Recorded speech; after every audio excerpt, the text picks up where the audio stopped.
Hey guys, Romie here. Please like, comment, subscribe if you're a first time viewer. And if you're a returning viewer, thank you very much. Please like and comment to this video, to my channel. This is my recap, my review for Real Housewives of New Jersey, Season 7, Episode 7. 7-7, Spa-Cation. Now the episode starts off with they're traveling in two cars. So it's Jacqueline and Siggy are in one car. Jacqueline's acting goofy, having a good time.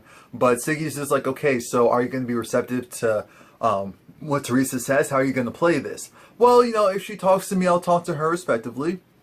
No issues. This is about all of us. It's not just about Teresa and I, so I'm not going to go and do anything to mess that up. It's like, okay, perfect, great, copacetic.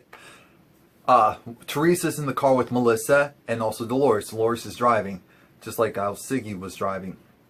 And it was just like, oh yeah, by the way, we were originally going to carpool and everyone just be in one car. I'm thinking that would have been really messed up in the first place. You have all that luggage, bags, and all of you in that one car. That was going to cause problems anyway. Forget if you guys actually like each other or not.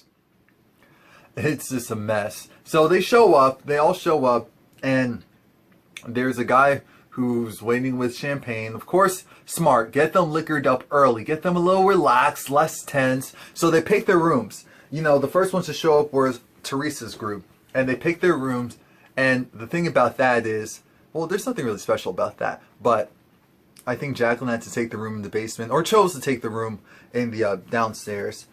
And away from everyone. So she goes downstairs because she kind of looks at Teresa, but it was like a side glance of, hey, I see you, but I'm not going to talk to you type of thing. So they're just like, okay, no, we're not doing this. Get back up here. Hey, how you do? How you talk to each other? Hi.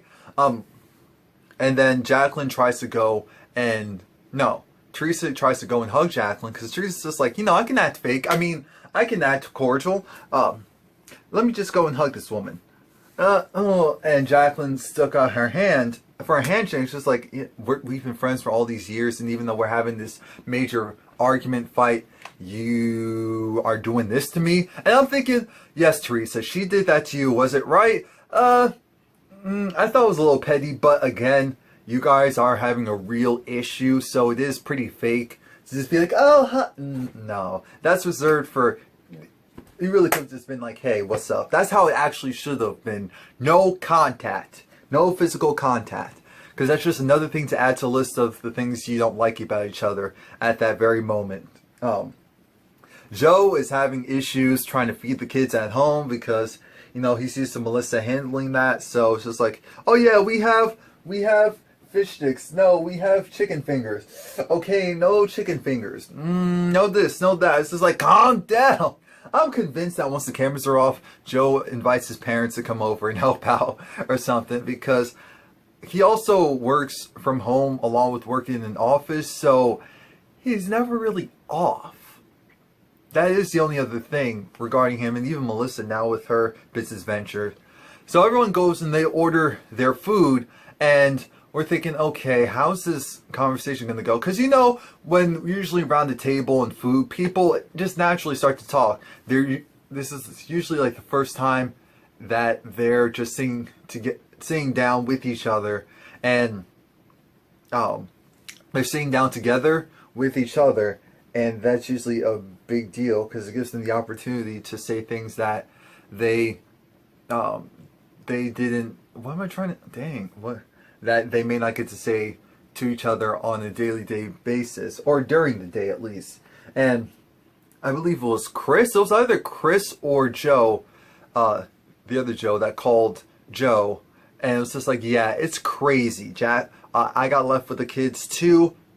Dude, we need the wives back now. And Jacqueline and Teresa... remember, they went to Italy before because the restaurant that was chosen, probably, I'm sure it wasn't by mistake. It's a very, I guess, traditional Italian setup. So when Jacqueline and Teresa start talking about that trip, because it was I remember that, they had a great time. It was just a lot of fun, a lot of good times. And Siggy, I believe her husband's also Italian, and she talks about how she...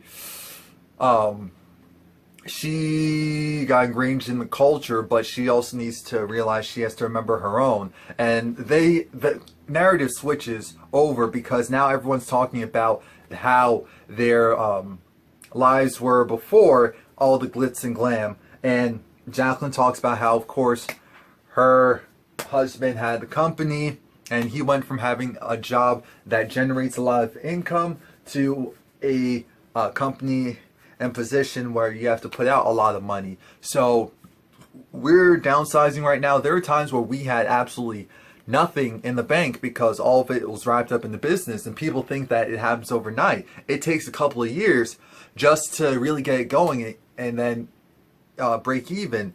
And of course, Dolores was talking about how, you know, when she went her separate ways, she pretty much had nothing, and it was hard for her, of course, because no job, no real money backing her, so it's just hard. Siggy talks about her husband, who people were telling her, why is she with him? Because the other person she was originally with had a lot of money, but the issue with that was she wasn't being treated the way that she deserved to be treated, so she left. And then she got with this guy who was down his luck, but he was determined, he treated her right, and so she stuck with him. And because she stuck with him, over time when his business blew up, well, I should say blew up, his business boomed, and everything's going great now, people are just like, oh, she's just lucky. It's like, no. She talks about how she was with him in the beginning,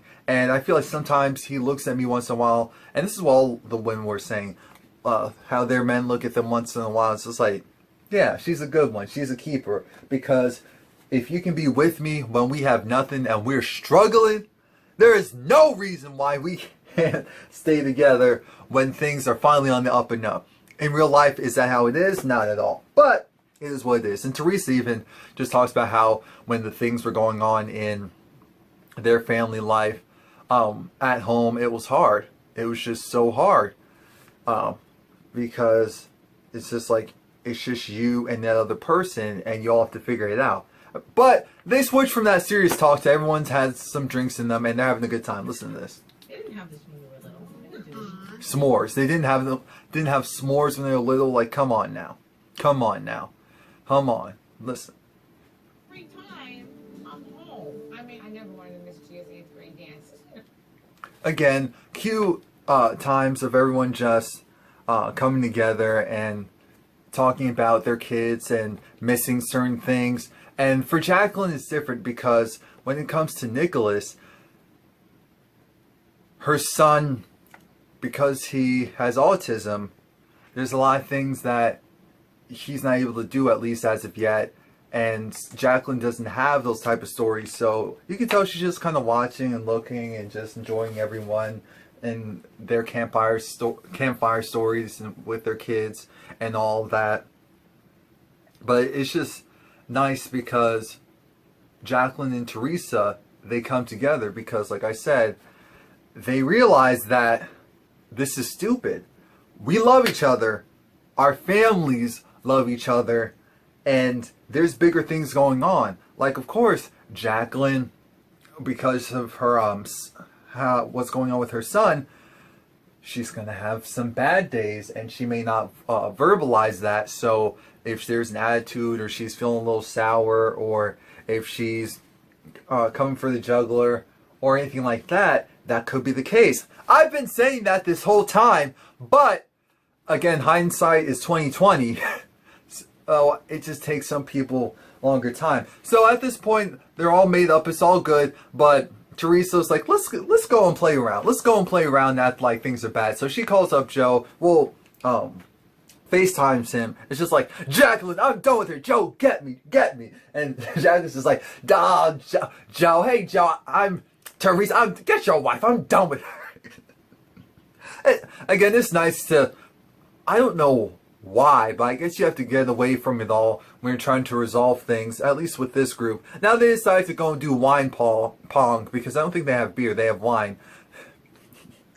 Now it's time to go to sleep, and Melissa hops in bed with Teresa, and Teresa's just like, okay, this is cute, don't get too close. If the female inmates can do this to me. Why do you think you can? And then we see Chris, and he's working with Nicholas. And again, it's a lot of work, but I'm sure it's rewarding. And it will be rewarding when they come out of the other side of the tunnel. Now, of course, there's chefs preparing their breakfast, and it's just like everyone's saying hello to their kids and their family. And they're also just discussing general stuff with their family. And Jacqueline, she walks away, and Siggy goes and follows her. And so Siggy starts to talk with her, because Jacqueline, this one, she really divulges that, you know, it's hard to just hear the people and their experiences with their kids, because she hasn't had any of those. And so then everyone eventually comes and comes over to talk to her and just console her, including Teresa. And again, this is where they're like, you know what, you're doing a fantastic job with Nicholas. He is smarter than most of us and most of our kids at his age. So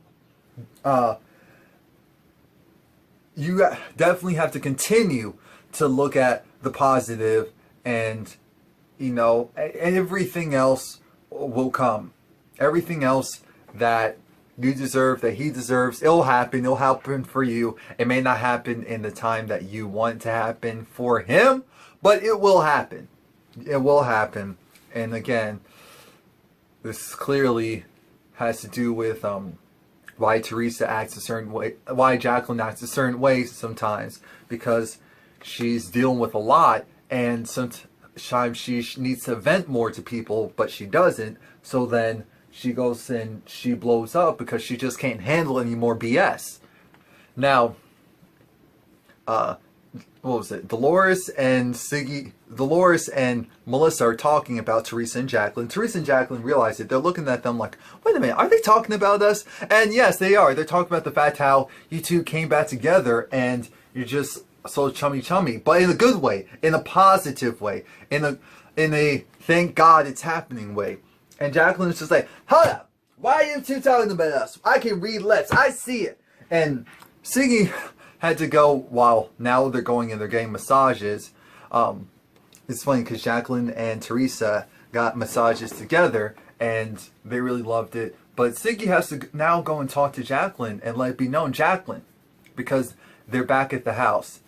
They're back at the place, and Jacqueline is starting to feel a certain way again. Oh yeah, they were cooking their own food and doing all of that and having themselves a nice time.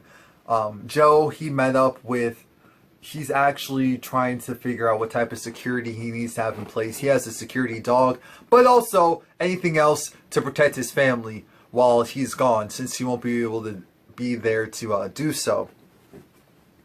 That food looked good, I must say, even though I wouldn't eat most of it because it probably has cheese and tomatoes and all that other stuff. That food looked good. That food looked good. So they go, they eat, they have a couple of giggles and laughs, and someone throws chocolate. Well, someone hits the chocolate bowl, and then Teresa, I think, had a chocolate stain on the back of her pants, and it just looked like she crapped herself, and it was funny. But then Melissa and either Dolores or Melissa and Ziggy were talking with each other, and Ziggy had to let it be known, Jacqueline, it is okay. It is okay. You do not have to worry about others as much as you do. See, Jacqueline, your real issue is that you feel like everyone is talking about you and it's something negative. Honestly, here's how it should be. You shouldn't care. You shouldn't care whether it's positive or negative. It shouldn't concern you as much as it does. And she was like, yeah, I know it's true. I know it's true. I understand. And then they do yoga. And they do some very interesting poses. And I will leave it at that. Please like, comment, subscribe. Next week looks like, well, next week meaning like a week from now, the drama will be back.